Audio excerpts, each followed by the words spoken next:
Hello, everybody. Welcome. Delighted to have you here. My name is John Hamry. Delighted to welcome all of you to a cold day in Washington. Gosh, I walked over here from having lunch and I froze my little buns off. It was cold out there, and it's about ready. We're going to heat things up in here. No, I'm just kidding. We're going to have a good conversation today, and an extension of a conversation that we've been actually having for 31 years. Very proud of this long partnership with the Japan Institute of International Affairs, and it was 31 years ago when we started this strategic dialogue, and I think it's made a huge contribution. Think about where we were 30 years ago, you know, in defense. I don't know, you would say cooperation. You'd say just kind of we consulted each other, and Japan was deeply ambivalent about its military forces. It was, you know, you never saw anyone wearing a military uniform in public. You know, just never saw that. There were not, you know, the military wasn't thought to, it should have a voice in public discussions, and there was no real public discussion.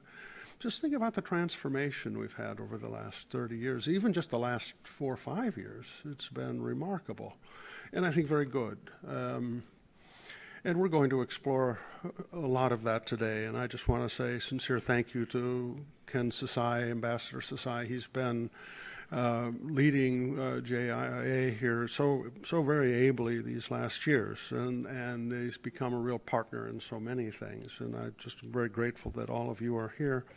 We're going to start, however, with a brief recording from Foreign Minister Iwaya, who is going to kind of set the stage for our conversation. I had a chance to work with the back when he was the defense minister, and now he's of course the foreign minister. So let's roll the tape. Dr. Hamre, Csis President and CEO, Ambassador Csis, JIA President, distinguished guests, ladies and gentlemen, I would like to extend my congratulations on the 31st Annual Japan-US Security Seminar, co-hosted by Csis and JIA. This year's seminar is particularly timely as it takes place soon after the first Japan-US Summit meeting, following the inauguration of the Trump administration. During the summit meeting, Prime Minister Ishiba and President Trump confirmed their commitment to further strengthening the relationship between Japan and the United States. I myself accompanied the Prime Minister and witnessed firsthand the cordial personal ties between our two leaders. I also visited Washington, D.C. last month to attend the inauguration ceremony, which in fact marked the first time for the Japanese foreign minister to do so. On that occasion, I had a very fruitful meeting with Secretary Rubio the day after his confirmation in the Senate. The Japan-US alliance is the cornerstone of our country's diplomacy and security. And to demonstrate the strength of the alliance to the world, our two countries made an excellent start right after President Trump took office. We will continue to work closely together at all levels to bring the bilateral alliance to new heights. We are at a turning point in history, and the decisions we make today will determine the future of our globe. As the security environment surrounding us becomes even more severe, the Japan-US alliance plays a growing role in realizing our shared vision of a free and open Indo-Pacific, so-called FOIP. In this context, I believe that the following three perspectives are important for further modernizing the alliance. First, we must further enhance the deterrence and response capabilities of the alliance. Both governments have been constantly discussing strategic challenges to address evolving situations. In the recent summit meeting, we reaffirmed the priority matters of the bilateral security and defense cooperation. Those matters include upgrading alliance command and control, increasing presence in the Southwest Islands, further reinforcing extended deterrence, and enhancing defense equipment and technology cooperation. In order to implement the commitment made by both leaders, I would like to hold a 2+2 meeting together with my colleagues as early as possible. By doing so, I will devote my personal effort to steadily advancing Japan-US security and defense cooperation. Next, close cooperation with like-minded countries is essential to realize our shared vision of a FOIP. Last month, I visited the Republic of Korea, the Philippines, and Palau to confirm our coordination to this end. In addition, the Quad Foreign Ministers meeting we had last month was the first diplomatic engagement for Secretary Rubio, only 1 hour after he entered the State Department building. This shows America's strong commitment to a FOIP. We will carry on this effort to build multi-layered and effective networks of like-minded countries. Last but not least, we need to address emerging demands of this new era to further develop the Japan-US alliance. The boundaries between peacetime and contingency have become increasingly ambiguous in recent years. It is necessary to deepen discussions on security, including from an economic perspective, while working with various stakeholders, both governmental and private. In this regard, I welcome the new initiative of this seminar to include economic security topics and a session with the business sector. I hope this will help expand the network of Japanese and American experts who shape public opinions on security issues in the Indo-Pacific region. Please allow me to conclude my remarks by wishing for fruitful outcomes from this year's seminar. Thank you.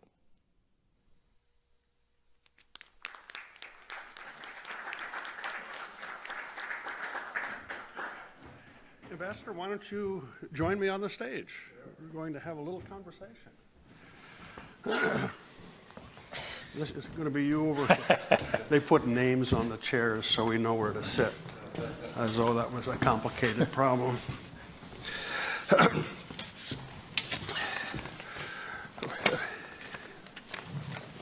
thank you for giving us the time. My pleasure always.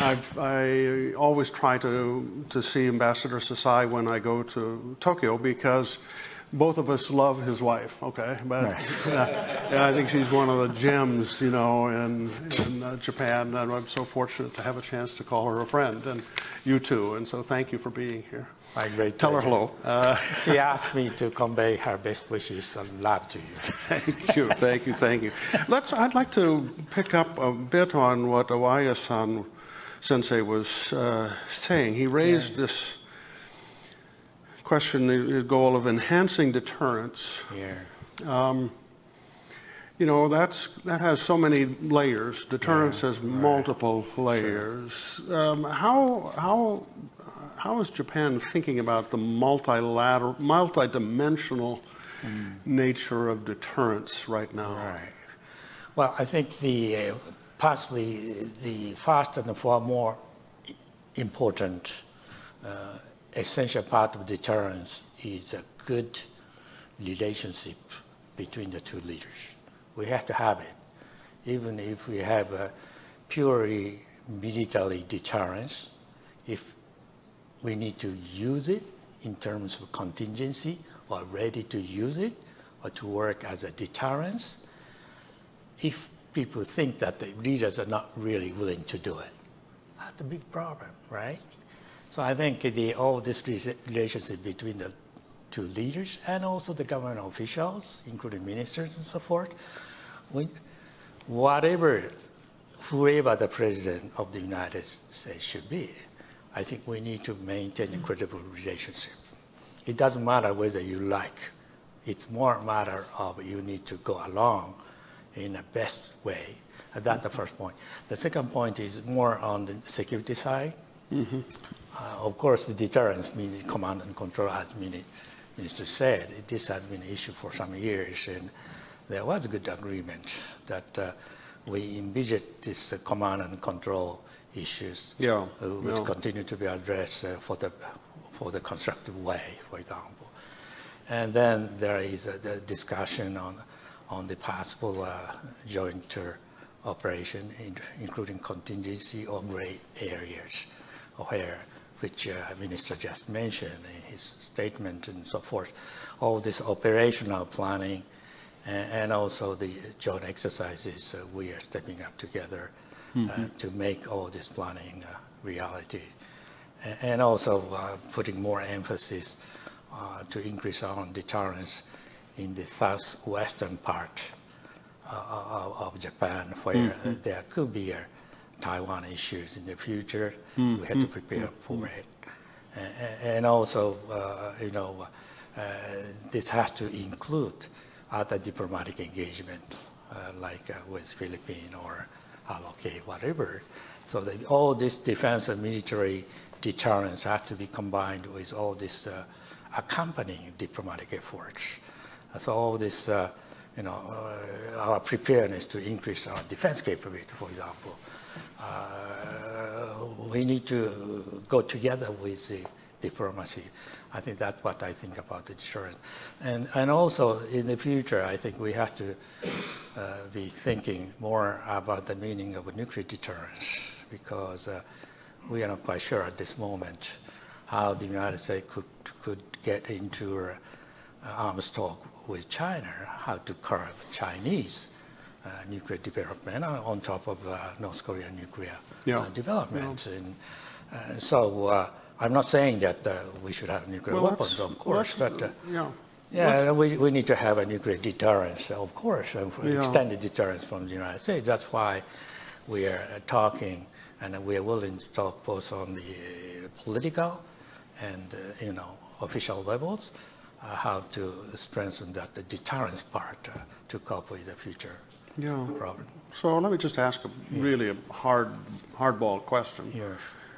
Donald Trump now seems to be siding with Russia on Ukraine. What does that say about deterrence over Taiwan?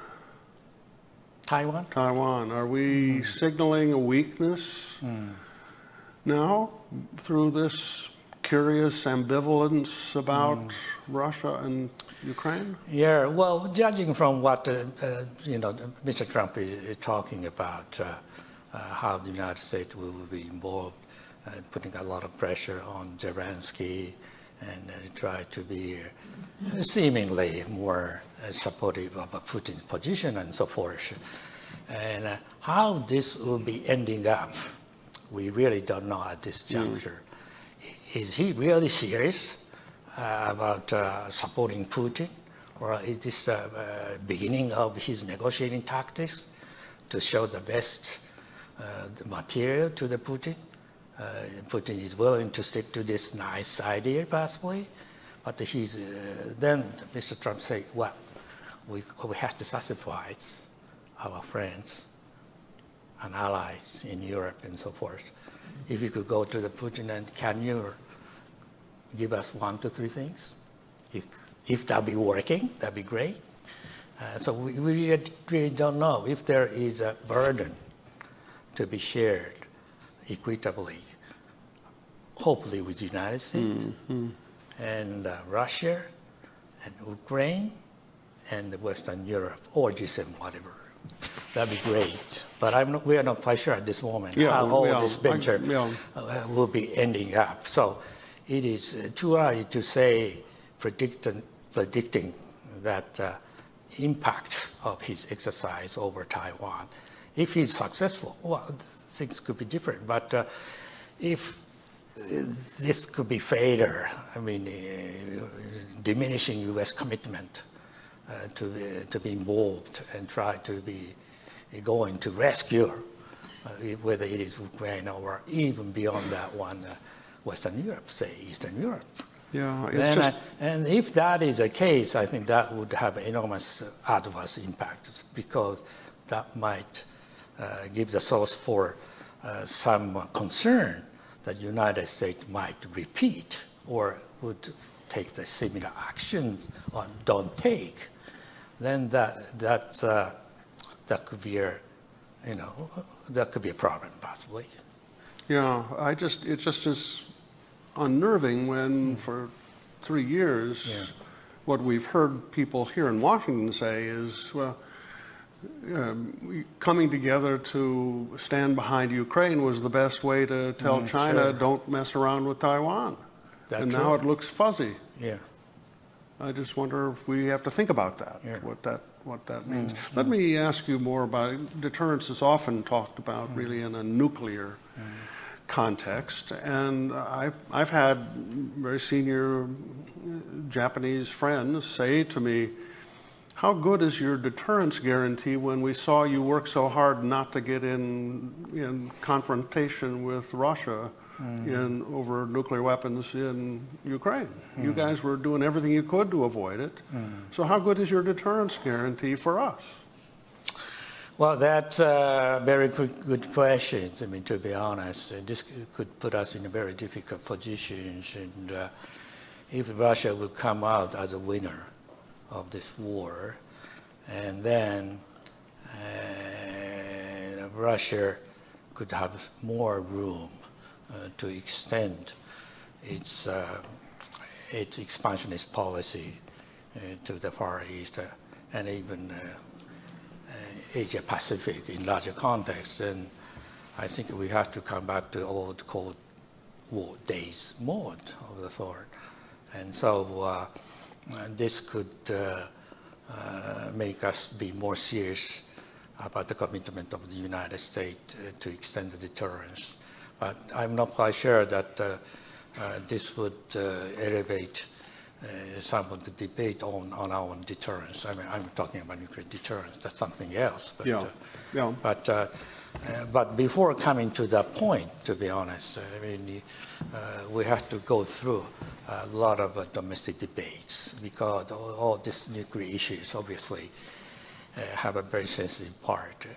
We have a kind of dual sort of debates. On the one hand, nuclear expert, defense experts believe in the importance of deterrence. On the other hand, some, I don't say liberal, but all this sentiment of the people, especially Hiroshima and Nagasaki people, that they don't appreciate, to be honest. They believe that for the sake of non-nuclear world, we shouldn't really get into that one. We shouldn't depend on even nuclear deterrence. So I think all this, discrepancy of our domestic argument will continue to be there. But when our security environment deteriorates and we have to do more, then I think all this ideal, we could still stick to the ideals, but still we need to take care of the pressing threat before us. So I think that could be a dynamic change of the security perimeter around us. In that stage, I think a lot of academic and policymakers and politicians and general public have to debate, especially when a country like ROK say, if they have more serious debates about the meaning of their own nuclear, power. When we are not quite sure that we could stop North Korea going for further nuclearizations. And so, in terms of maintaining the deterrence, I mean, South Korea would say that they need their own nuclear weapon, even nuclear sharing with the United States. Of course, that would have a rebounding impact on the Japanese debate, possibly. Yeah, I mean, we've done some polling of admittedly elites in South Korea, and basically they say extended deterrence still works, but if the U.S. pulls troops out of Korea, that could be difficult. It's a different story, and it flips. It's only 1/3 think they should have nuclear weapons themselves now. 2/3 will do it if we pull out. And let me just ask again about how open is this debate? I mean, when I first went to Japan, nobody would talk nuclear. If you bring it up, people just look down and ate their soup. And then about 15 years ago, it would come up, but usually after the third bottle of wine was open at night. And now it's over breakfast. Okay, people talk about over breakfast. So we could talk like this. I mean, so it's possible to have talking and arguing is okay, possibly, but once the debate get into more serious implementation modes, I think there could be a serious debate still. No, that gets very complicated. Yeah, right. But I think even on these issues of nuclear deterrence, extended deterrence, and I think that's more on the page of newspapers or around, and people are getting more knowledge about what, for example, the Japanese doing with Europe in the European nuclear, The Koreans maybe understandably have greater uncertainty about the credibility of our extended deterrence promise. I mean, we've had a kind of a not terribly consistent message, over the last 15 years with them. Do you think America's extended deterrence commitment is still credible with Japanese? We say it is credible, and it should be. And once we begin to cast a doubt about it, that is having more negative impact. As far as a lot of people, especially defense establishment, and in the United States, believe that it is critical to extend the deterrence, not for the sake of Japan necessarily, but also for the sake of the United States. The United States needs allies around it, even to compete with China or confront with the resurgent Russian threat one way or another. Yeah. Is there anything we should be doing that would help enhance the credibility of the deterrence? Extended deterrence as an American promise to the Japanese people? I think there could be a more sort of public debate, possibly, without, concealing it.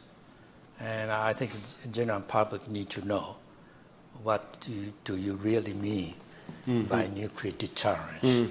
And among the experts, they talk, right?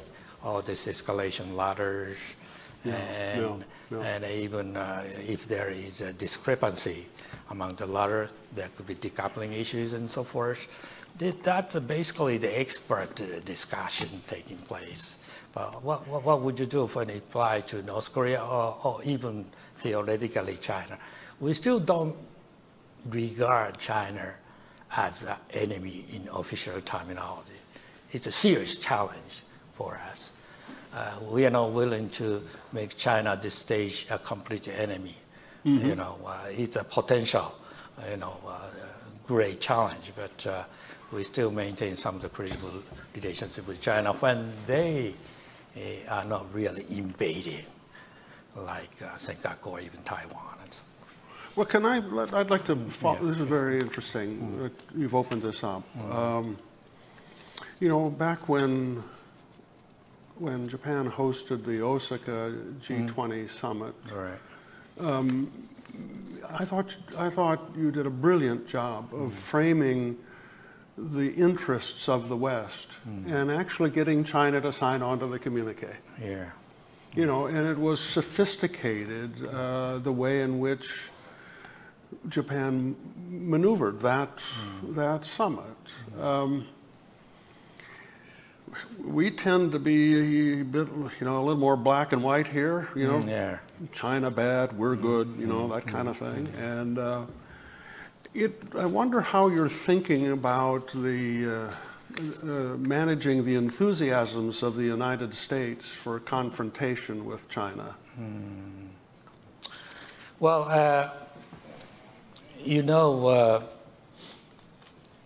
United States is a big country, and in terms of history, it always tried to find the major competitor one way or another, whether it was the Soviet Union or whatever it was. And so United States want to be number one. That's understandable. But Japan never think that it will be number one or in terms of military capacity or all this power. And also we have long-standing history with China, more than 1,000 years, and there was a good time and bad time and so forth. And we have cultural common, I would say, heritage, and we are distinguished people and the governments. We don't think the communist governance is totally reflecting Chinese sentiment either. So I think there are some nuances of the relationship with China. So when we see the United States came to be more aware of the potential danger of Chinese expansion, we welcome, because we sensed the danger earlier than the United States. The early 2000, 5 through 10, 12, we had all this trouble with China. So we warned the United States. This is not simply Japan-China issues. It's more of the Chinese evolutions, the Chinese ambition to become big power of the thought. So we predicted there could be difficult periods ahead. But we never think that it'd be good, both for the United States and Japan, even to China, to fight a war. I think this is a disaster anyway. But the irony of that is that but when China would challenge, you have to be ready to respond. Then there is this issue of deterrence. I think that's what we are doing together at this moment. But at the same time, Chinese ambition is there, so we have to find a way to manage it. How to manage it, the previous government was trying to manage on the concept of cooperation, competition, and you need to fight when it is necessary. And this is a kind of balanced way, but depending on how China will come out, you have to shift some the magnitude of each element. And we still think that the cooperation, room for cooperation with China should be there. Of course, our economic relations with China is there. And the United States' interest in the region is not purely military. Lots of economic transactions still there. After this one, there'll be more debate on the economic security. We do have the same concern, but it doesn't mean that we could cut off the economic relationship with China. That is impossible and not wise either, because we are also benefiting from sound development of the Chinese economy. That's something different that we need to compete with them, not to see Chinese stealing all this intellectual property and using all this government subsidy to unilaterally, take advantage of our system and so forth. Yeah, one of the real benefits in my mind of Japan strengthening its hard power, its military, is that when you counsel nuance and caution when we talk about China, it's more credible now. Back when you didn't have such a strong military, it came across as weakness and you were avoiding problems. Right. Now that you've got a stronger military and that you're standing with us, your voice is stronger here in counseling us on how we should think about the problem. But I think, thank you very much for saying it, that was well behind. I mean, we try to catch up. But in terms of speed of that, to see, what Chinese are doing, what the North Koreans are doing, are we sufficient? That continues to be the question. I mean, even though we came up with a very, substantive effort to increase our own defense capability, it, right? So, but that's basically a 5 years plan, and beyond that, I think, what do we do? Looking at the speed of the armament around us, are we sufficient? I think that needs to be addressed, not simply in terms of GDP. I mean, whether it is 3% or 5%, but what are we lacking? I mean, all the cyber force and, all this satellites and outer space and so forth. We are not really doing good enough. I mean, it's comparative things, looking at what China is doing. When you look at their military expenditures, it's you can't match that. Yeah. But if we're allied, if we're partnered, if we're federated, we can handle this. Sure. That makes sense. Let me ask the greatest strength that Japan brings to our partnership is that you have such credibility in Southeast Asia. We have a heavy presence and sometimes we overplay it, but you've been consistent in developing deep friendships throughout Southeast Asia. Do you feel that we have a shared fabric of mutual assurance that we can count on in coming years if things get very scratchy, say in Taiwan? We means the United States? I mean, yes, I think especially when it comes to Trump administration, I would say if the major preoccupation is domestic and economic, and to end the war in Ukraine, the Middle East, and even some others.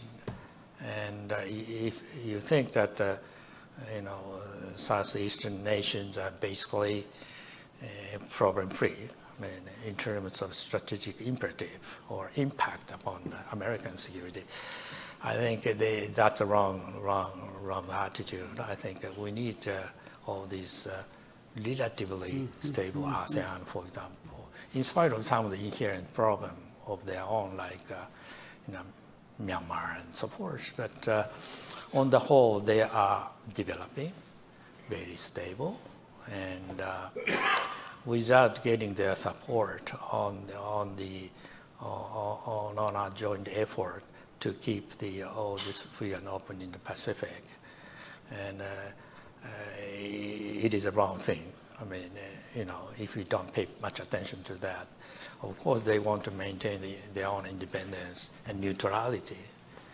especially when it comes to U.S.-Chinese rivalry. That's understandable. Yeah.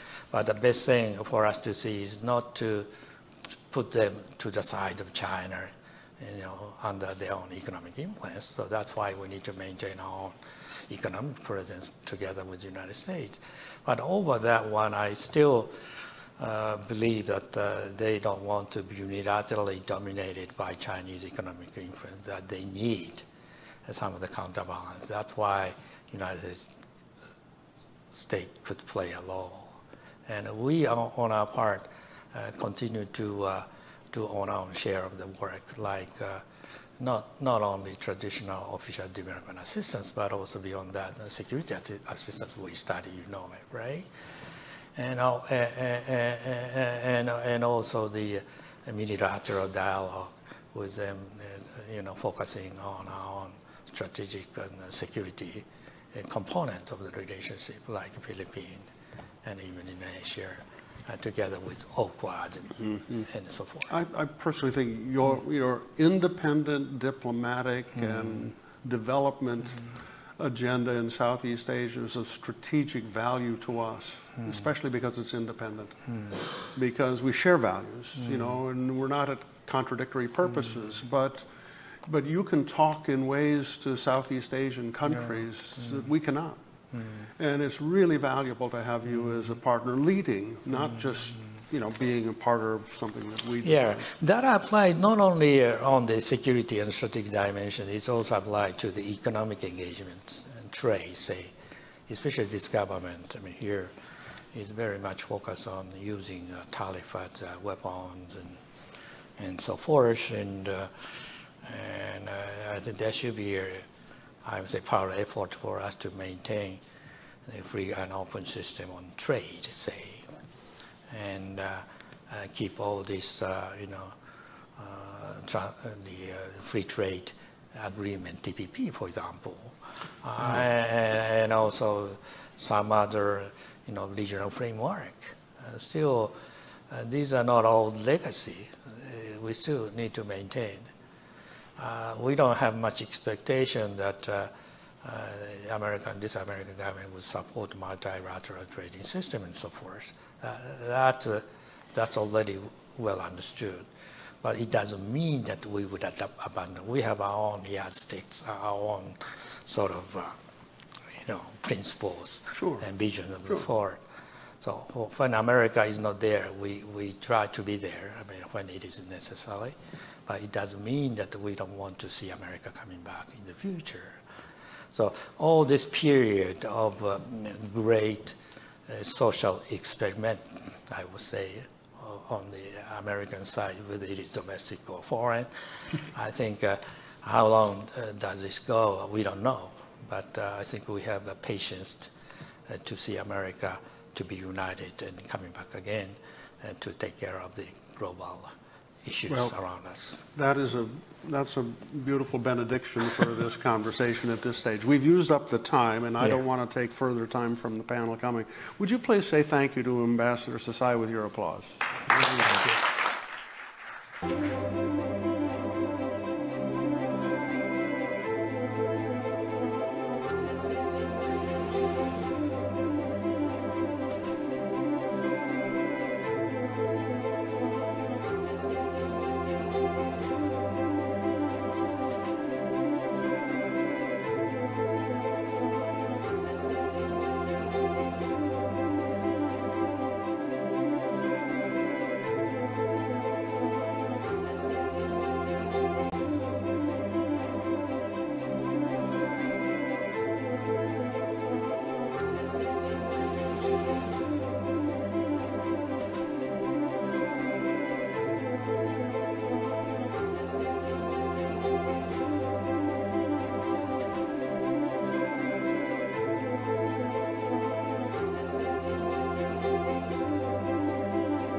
Well, thanks, everyone. Welcome back.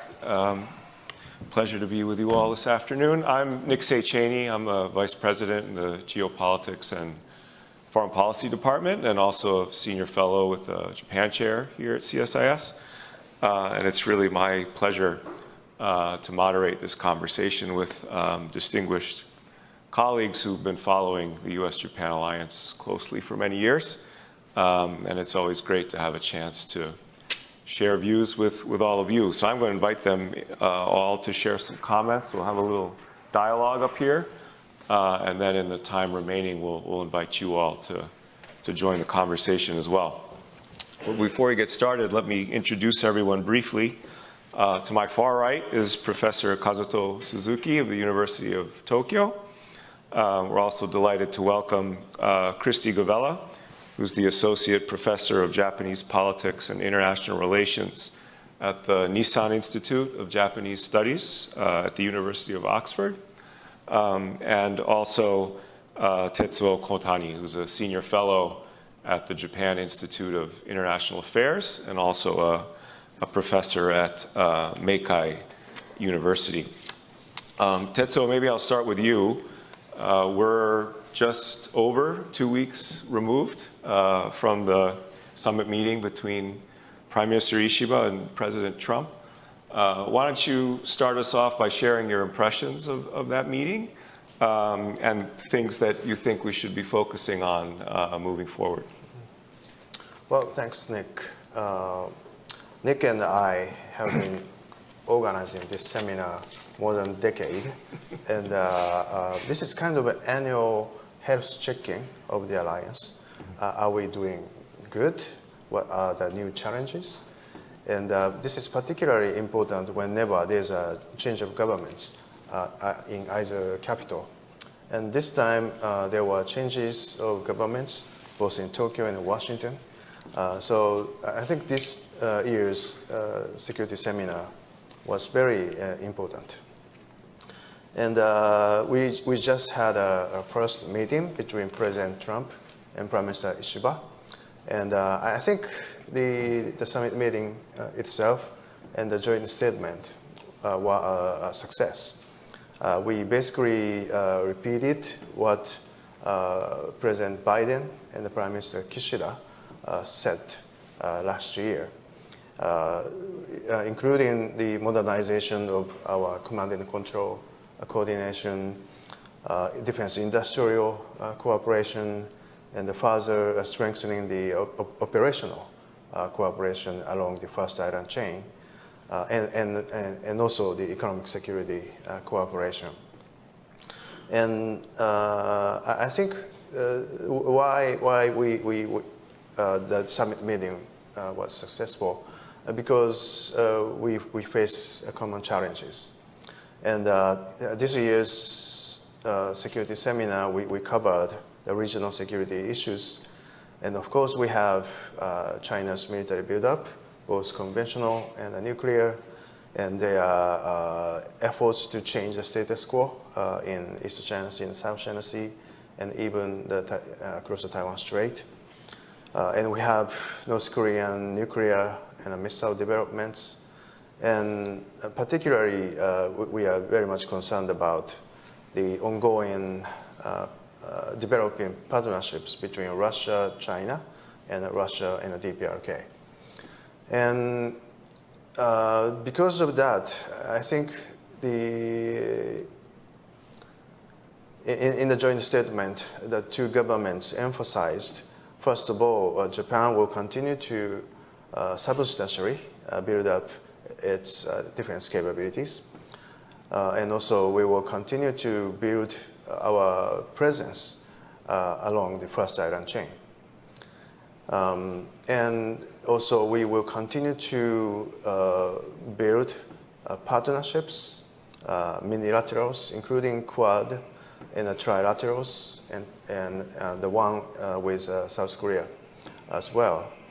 So we are on the same page, and I think that this year's health checking was positive. That said, however, throughout the discussion yesterday and today, I found three kind of concerns or challenges. First one, DPRK. President Trump refers to North Korea as nuclear power, and I think he intended to say that the North Korea is a nuclear weapon state as a reality. And he often refers to his willingness to meet Kim Jong-un.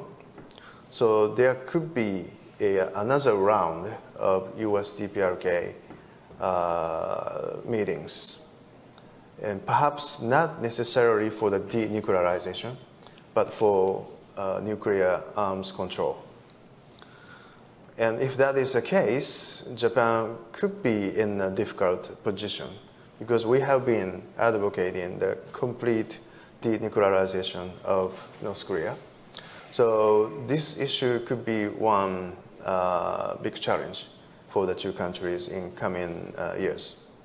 And the second concern, challenge, was the so-called reverse Kissinger, meaning US might try to improve relationship with Russia so that US can put more pressure on China. And looking at what President Trump and his team is doing with Russia to end the conflict in Ukraine, this might be a case. Well, American participants try to reassure us that's not going to happen, and that's not going to work. But looking at the current administration's behavior, we just cannot rule out the possibility of that reverse Kissinger. And lastly, then this is the biggest concern for Japan, from Japanese perspective, is the possible grand bargaining between China and the United States over the head of Japan. We know there's a bipartisan consensus that the US needs to compete with China. But Mr. Trump, he calls himself as a deal maker, and he has been referring to a possible deal with China. So, and again, American participants try to reassure us on this, and we appreciate it, but this is a human nature. We just cannot be 100% sure the US will never do that. So our message to the American friends here is please keep us reassured on this. And for that, I think both Tokyo and Washington need to continue to discuss the common challenges coming from China, Russia, and DPRK. I'll stop here. Thank you, Tetsuo. That was very eloquent. When I go for a health checkup, there are definitely more than 3 issues. So I think we did pretty well if we only have 3 challenges, but they're definitely serious ones. And I'll definitely come back to you on that. And I appreciate your overview of some of the themes that animated our conversation. Kazuto, let me turn to you on the third theme in Foreign Minister Iwaya's video message, which is the nexus between national security and economic security. Right. You are at the forefront of this policy debate in Japan and globally. So I'd sort of welcome your thoughts on that. Just philosophically, if you could just start with sort of the definition of economic security from Japan's point of view and whether it's different here in the US. And then where you think the opportunities and challenges are for the US and Japan. Right. Well, thanks, Nick, and thank you, Csis, for having this opportunity, 31st health checkup.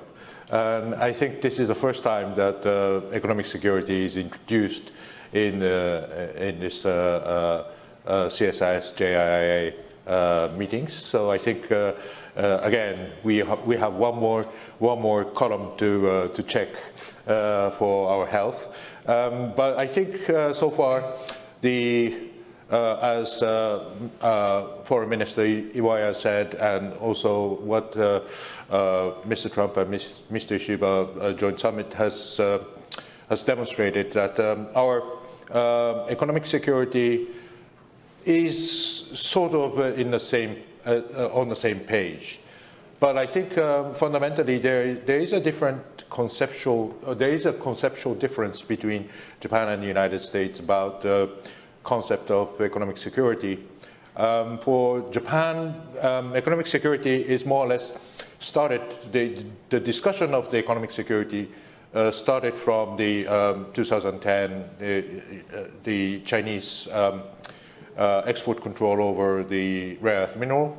And since then, Japan is aware of the importance of the not too much dependent on China or any other countries, so that will be vulnerable. So I think this reducing of vulnerability is the major objective of the economic security. On the other hand, in the United States, economic security is more or less using the economic power to coerce other countries, or to use the economic leverage as the as the tools for negotiating with other countries. So, for example, the Biden administration has launched the export control over semiconductor in 2022 as the means to prevent the transfer of technology and prevent China to develop the high-end chips, or the United States using, or current administration using a tariff policy as the leverage to change the course of behavior of other countries. So in that regard, I think Japan has not been so proactive in using the economic leverage to change others' behavior, whereas the United States, the economic security includes such an economic statecraft. So I think that's the conceptual differences. But nevertheless, I think Japan and the United States has been so far successfully coordinating our economic security policy through the economic version of 2+2, and I think one of the highlight of the coordinated effort is the semiconductor export control towards China, and especially this is somewhat an element of the security policy to prevent China to develop the high-end chips, so that we will stop them to build much higher capable AI which can be used for the security purposes. Also, there are certain levels that Japan and the United States are working together for the security clearance and protection of the technologies for security-sensitive technologies.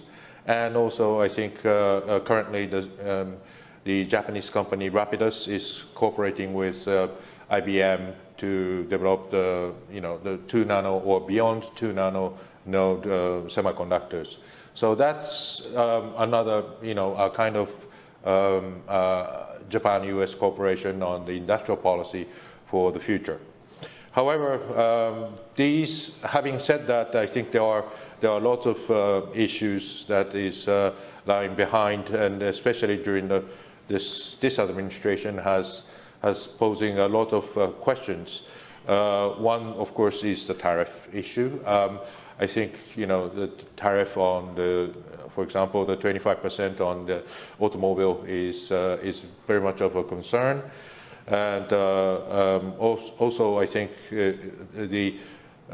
Japan, because of the experience in 1980s, Japan has increased the investment for direct investment in the United States, and there are a lot of Japanese companies are now currently producing their goods in the United States, but it also depends heavily on the global supply chain, especially the supply chain with Mexico. So I think the current tariff proposal, which is suspended for a month. But I think the tariff against Mexico has been significantly serious for the companies which are now operating in the United States. Also, I think there is a question about the Nippon Steel investment and acquisition of the U.S. Steel. This is another concern for Japan. Of course, this is a still very special, security-sensitive industry. So probably it is somewhat different from other industries. But nevertheless, I think this, use of the Csis and the screening process of the investment coming from Japan is equally treated as Chinese one.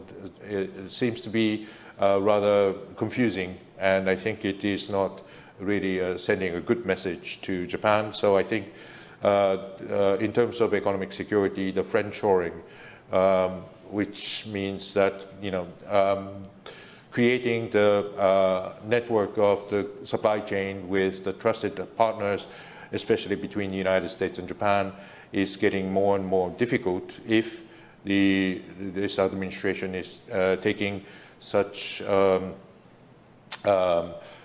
blunt policies towards the allies on tariffs, and also using the Csis process. Although the decision of the Csis and denying the acquisition of the Nippon Steel was done in the previous administration, but nevertheless, I think it continues to this administration as well. So I think this these kind of misuse of the tariff and investment screening is not really giving a very strong message to the allies to build up the stronger alliance of the economic security. Finally, I think for Japan and the United States, and especially in terms of the economic security, the private sector is very important. And I think the private sector requires more certainty and the much rule-based transactions between Japan and the United States. So I think, again, together with the tariff and this investment screening, this certainty is also required for the stability of the alliance or cooperation between Japan and the United States. I'll stop here. Thank you very much. I mean, that was a very clear and concise overview of the issues that are animating the economic pillar of the U.S.-Japan alliance, and I'll come back to you on that as well. Christy, over to you. We've already heard, starting with Foreign Minister Iwaya, about the importance of coordinating with like-minded partners, that this is not strictly a bilateral alliance, but that its strength is also derived from coordination, networking with others in the region. So I would just welcome your thoughts on that. I mean, the joint statement was quite impressive in demonstrating the importance of trilateral coordination with South Korea, Australia, the Philippines. Tetsuo has already mentioned the Quad. Is this going to remain an enduring feature of our alliance agenda? I would just welcome your perspective on that and other takeaways from the summit, if you like. Sure. Thank you, Nick, for inviting me to speak. I think that's one of the key questions. What is the future of these alliances? How much are how much is the Trump administration, at least, going to continue with this idea of working with like-minded countries? And it's something that came up a lot in the discussions that we had over the past couple of days. I think many look at the joint statement and the mentions of these various trilateral and quadrilateral organizations, and they breathe a sigh of relief because they feel that this is a validation of those. Likewise, in the minister's statement, he talked about how the first Quad meeting was one of the first things that happened in literally the first hour of the administration. We've also heard reaffirmation of AUKUS in other conversations, and we've had a meeting of the US-Japan ROK trilateral. So all of those are somewhat reassuring signs. I think that in our meetings over the past few days, all of these forums came up in conversation, and there's generally a recognition that a huge amount of work has gone into building up these relationships and strengthening them over the past few years. In some cases, like with the Quad, those conversations were reinvigorated under the last Trump administration and then continued under Biden. And with others, they're newer conversations. But for example, with the US-Japan ROK trilateral, we've had, or something like 80 meetings over the last 2 years on issues ranging from traditional security to economic security to women's empowerment, people-to-people ties. With the Quad, it's gone from a rather limited grouping to one that has all kinds of working groups ranging from space to critical and emerging technologies, health, infrastructure. So there's been an enormous amount of institution building. But the second point I would make is that we all know that these are works in progress. They were designed to tackle very difficult challenges that none of these countries could tackle alone. And they, at best, offer a partial solution. So, when we think about two of the issues that were mentioned in the joint statement were infrastructure spending and Open RAN deployment. And those are really about thinking about the challenges posed not only by development, but also by China's influence in many countries and how to counter those in ways that involve responsible aid. And in the case of Open RAN, diversifying away from 5G diversification and employing technologies that provide potentially more secure communications. But these are long-term projects, and they're very much works in progress. So I think the third point that came up in the conversation was really about, so we have these institutions, but now do we have the political will to continue using them? And I think that's really the key question. And we talked a lot about the domestic politics of the US, and we're all aware that there are key questions about whether the emphasis on US economic interests will pull away at some of this cooperation in some areas. But for Japan as well, Japan is facing a more contested domestic political environment with the loss of the majority of the LDP-Komeito coalition in the October election of last year. So it's a more open conversation, and voters are much more concerned about economic issues and foreign policy, just like they are in the US. And so Japan's attention, too, is being pulled domestically. In South Korea, which came up a lot, there are also tremendous domestic challenges and questions about where they could go in the future. So for all of these like-minded countries, their democratic politics give them many different aims they have to satisfy. And so to what extent will there be the political will to continue? And I think that when you look at the architecture that has emerged in the region, it's really clear that the US-Japan alliance or the US-Japan relationship is at the core of so many of these. We think about not only US-Japan ROK and the Quad, but US-Japan Australia, US-Japan Philippines. We think about the way that Japan and Korea have reached out to NATO. So I mean, the political will of Japan and the US and these other countries is really key to understanding how we can move forward on these difficult issues.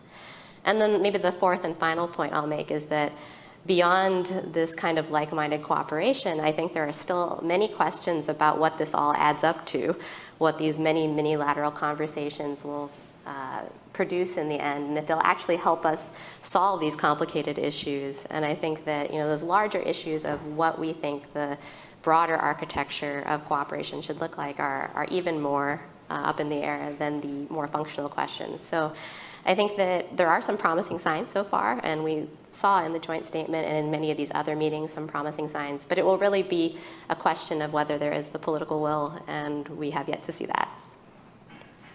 Great, thank you. Clear architecture in place, but perhaps some questions about implementation. Appreciate that very much.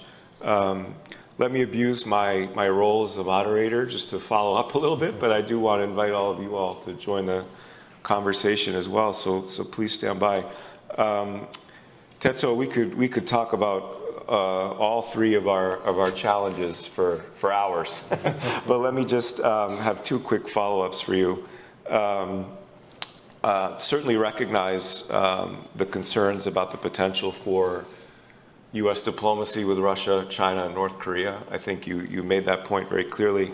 But on the flip side, couldn't you argue that the fact that Japan was one of the first US allies to get a summit meeting with the new administration positions Japan quite well to shape US strategy? Are you confident in Japan's ability to shape the way the second Trump administration is is going to think about these challenges? And secondly, building on Christie's points about implementation, I would really welcome your take on the situation in Japan and whether you think the current domestic political environment will affect the speed with which Japan implements its defense strategy and other policy priorities. Well, thanks. I think during the first Trump administration, the former Prime Minister Abe tried to shape Mr. Trump's worldview, and I think that was very much successful. And what the Prime Minister Ishiba needs to do is the same thing. For the second administration, I think Mr. Trump is more confident himself, and he has his own worldview, and he has his deal-making tactics. But still, Japan needs to work with the United States, not only for Japanese interest, but also for the bilateral and regional or even global interests. So for example, what's happening between the United States and Ukraine is a source of concern for us, because how the war in Ukraine ends definitely impacts the security situation in East Asia. To be precise, how China will behave in East Asia. So I think what Japan or Japanese prime ministers need to do is to continue to input our thinking into the US administration, and so that we can build more stable, reliable security environment. And I am sure the Prime Minister Ishiba will continue to do that now that he invites Mr. Trump to Japan. And the implementation of those initiatives, the current LDP government is a minority government, and they have to work with other opposition parties. Otherwise, they cannot pass a law, and they cannot pass a budget. But fortunately, some of the opposition parties are more realistic, particularly on security issues. So I would say it's relatively easy for the LDP to work with other smaller conservative parties to follow through what Japan has promised. And even the current largest opposition party, Constitutional Democratic Party, which is now led by former Prime Minister Noda, and he, I think, understands the security situation surrounding Japan. And I think this party, led by Mr. Noda, would also try to work with Mr. Ishiba to implement our security policy. Great, thank you. Kazuto, it strikes me that Japan has really been at the forefront of shaping a global debate on economic security issues. It was quite prominent in the G7 summit that former Prime Minister Kishida hosted.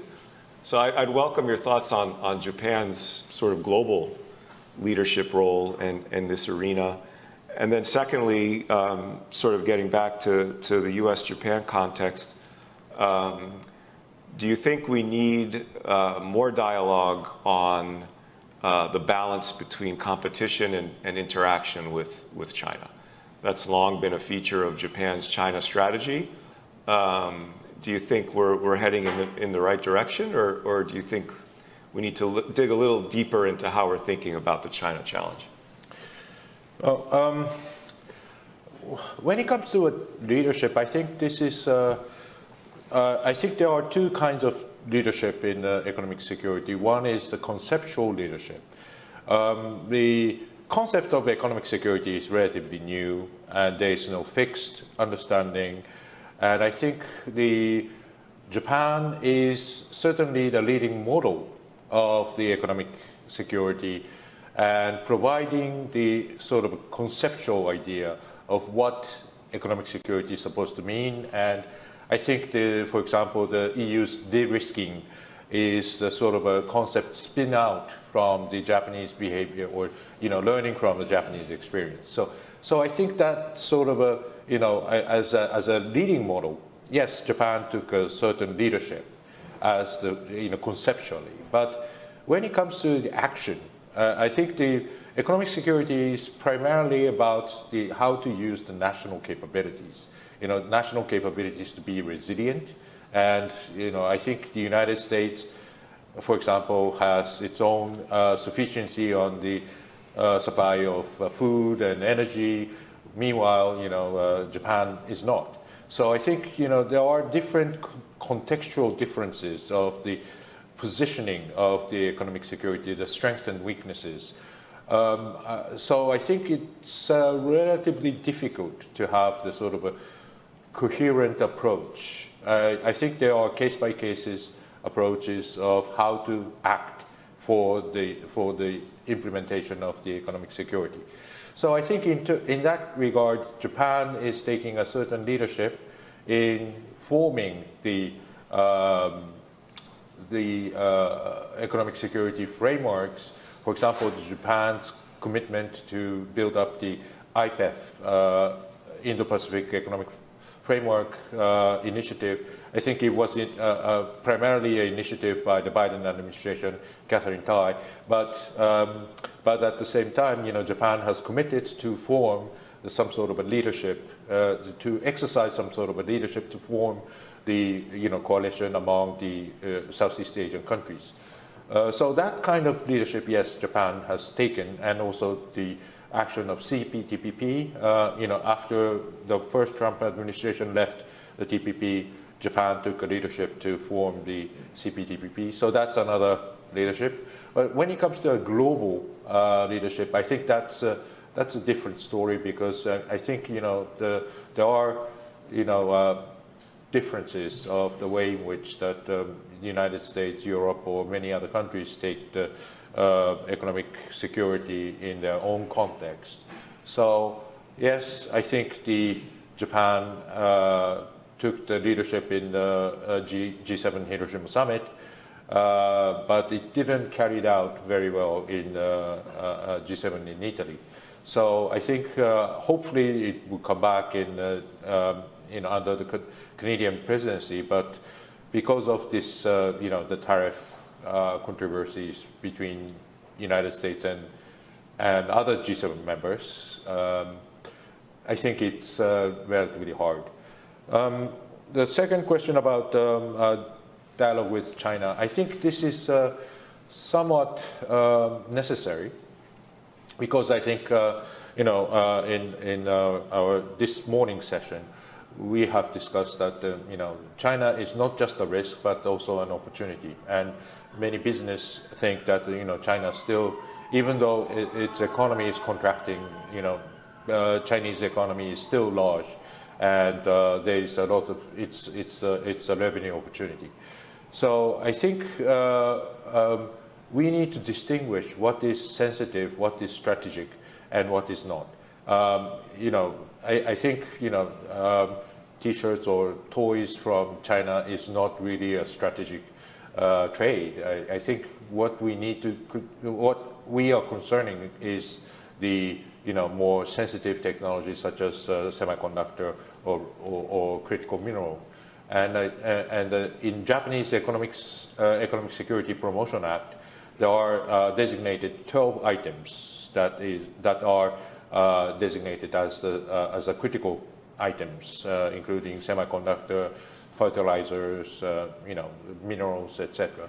And this sort of a distinction led by the government is necessary for for the meaningful dialogue with China, so that we would push more cooperation and interaction with China while we have this, non-strategic elements. But when it comes to the strategic element, I think we need to be very prudent and cautious about the further dependencies. Great, thank you. Christy, I have a follow-up on the networking dimension, which is our friends in Europe. Dramatic shift in transatlantic dynamics under the second Trump administration. But in recent years, we've seen a lot of progress in transatlantic coordination on key challenges in the Indo-Pacific. So if we enter an environment where U.S. ties with our European allies are somewhat strained, do you envision an opportunity for Japan to step forward and maintain those connections with our European allies with respect to Indo-Pacific affairs, but also global issues as well? How do you see that? Yes. So I mean, there's been increasing interest in Europe about cooperating with Japan over the past several years, even before the Trump administration. I think there's a very strong awareness in Europe and an increasing sort of consciousness about the risks from China, and I think they see the experience of Japan as a very instructive one.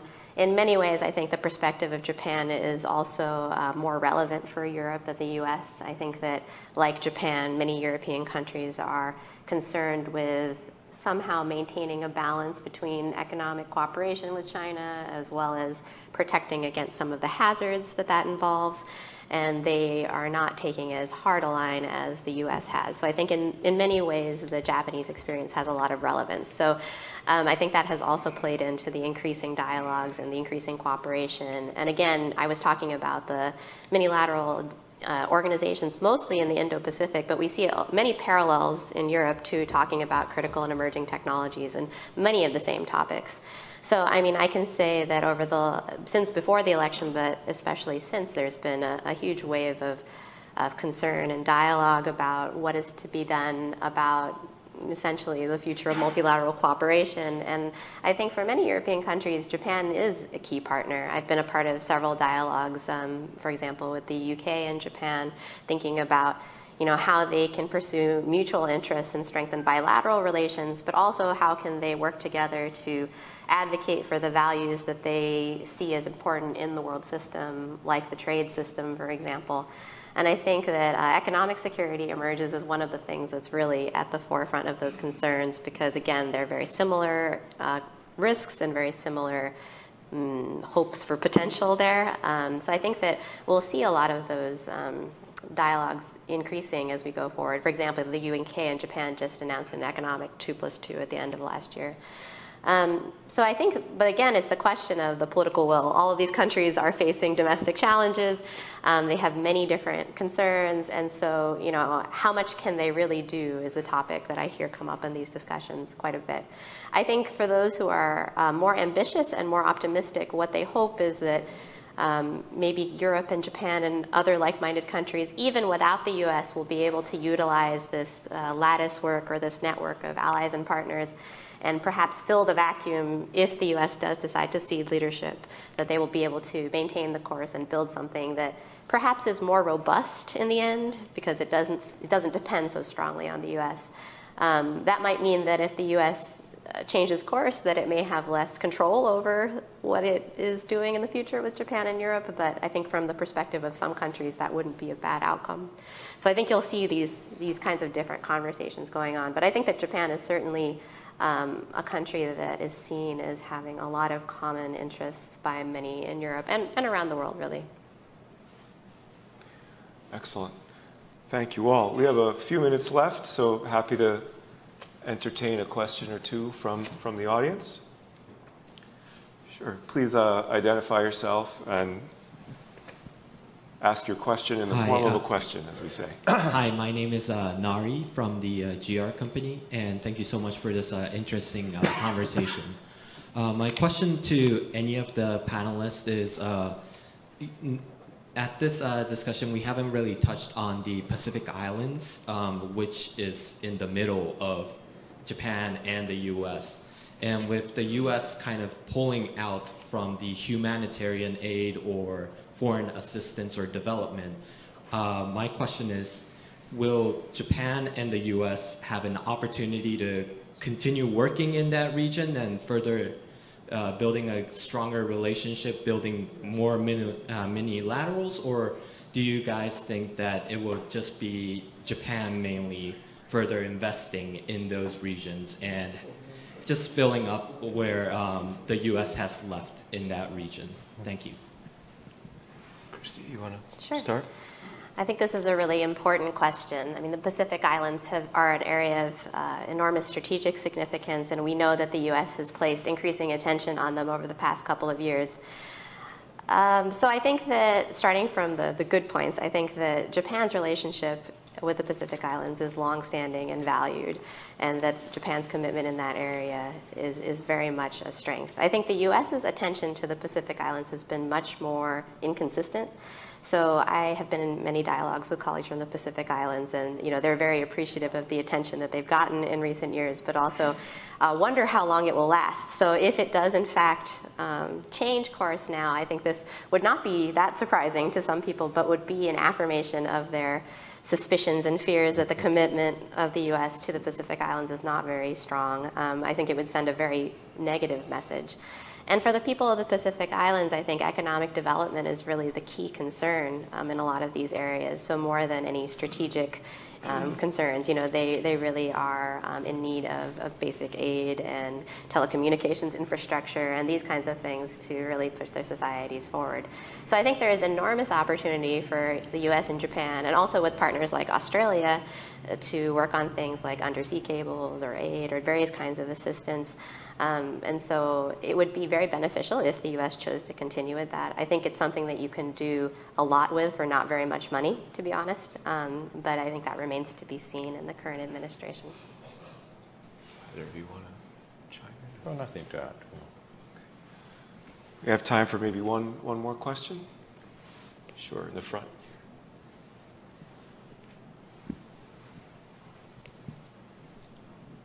Hi, thank you so much for your speech. I'm a Japanese student, currently on exchange in a school in Washington, D.C. My question is, recently the State Department removed their statement saying that Taiwan is not independent, and so I was wondering how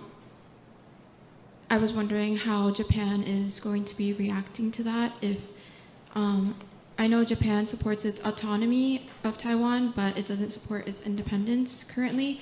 So I was wondering if anything would change in their view towards Taiwan.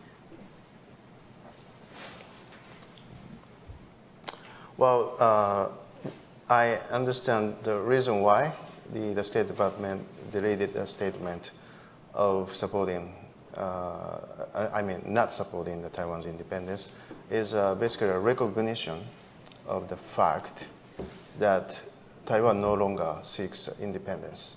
They think they are already independent, so you don't have to oppose to the Taiwanese move to become independent.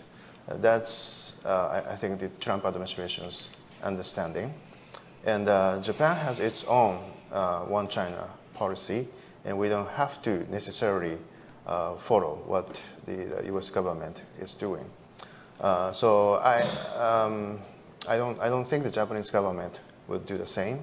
But just recently, Japan's Ministry of Justice decided to make Taiwanese citizens who are married to a Japanese national to be listed as Taiwanese rather than Chinese in the Japanese registration system. This is Japanese efforts to recognize the unofficial relationship with Taiwan. But the citizens, Taiwanese national living in Japan, they are not affected by our official positions. So I think the Japanese government recognized the reality, and we are making necessary steps to do that. And I think gradually, both Washington and Tokyo would do that. Great. Maybe we'll squeeze in one more here. Beata Bohorodych, visiting scholar at George Washington University from Poland. And I have a question to maybe Kotani-san about those assurances that your American colleagues or diplomats are giving to Japan in the situation of U.S.-Russia negotiations. Because honestly, in Poland, we are freaking out and really scared. So what kind of assurances, you get in relation to U.S.-Japan alliance, and in the worst case scenario, peace force on Ukraine, and just the loss of Ukrainian territory, how would affect the Japan's policy towards Ukraine? I mean, the last question to all of you. Thank you. Well, thanks for the question. So first of all, the Japanese side, Japanese participants are more skeptical about the reverse Kissinger, because the Japanese government have tried this reverse Kissinger approach over the past decade, and we now aware we failed. So we are worried that if U.S. would try to do that, we know it wouldn't succeed. So we are kind of advising the Americans not to do that. And the Americans responded that we are not doing that. And then we are kind of reassured. But in reality, at least over the past several days, the American approach is, American position is getting closer to that of Russia when it comes to Ukraine. And this is a serious situation. But I think the U.S. is still in the very beginning of the entire process of ending the war in Ukraine. And this might be just a tactical approach to Russia. So it's too early to tell whether this is actually the Trump administration's approach to Russia. And meanwhile, as I said, Japan, Europe, and other partners to the U.S. can talk to the Americans about what is the most desirable approach to end the conflict in Ukraine. Go ahead.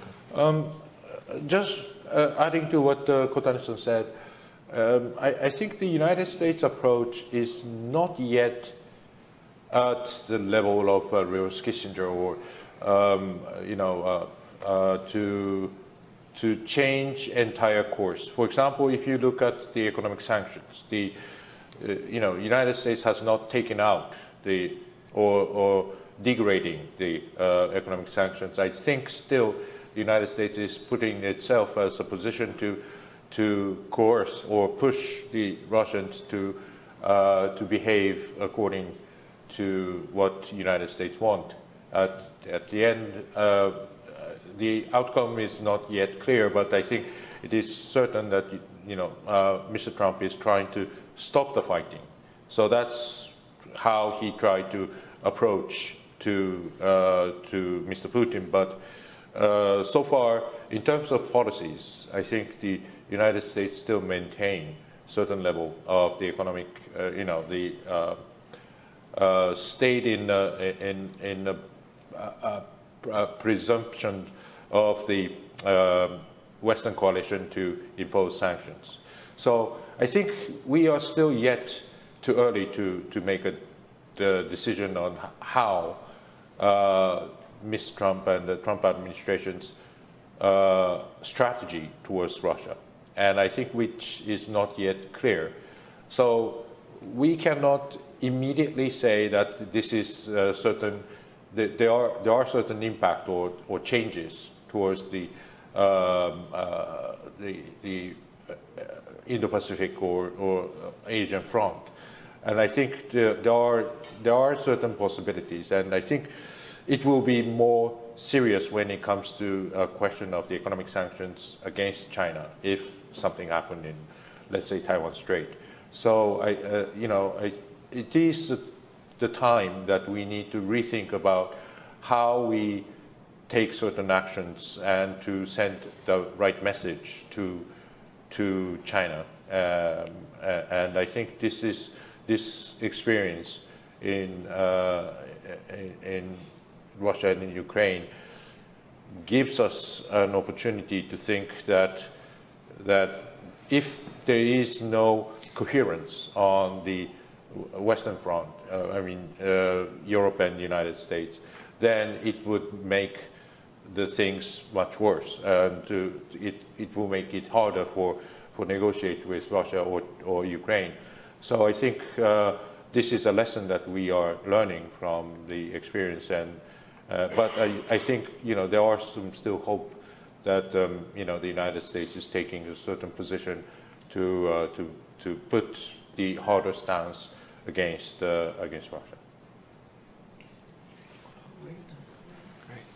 Well, I'm afraid we're out of time. One of the key themes from our seminar this year was it's too early to tell.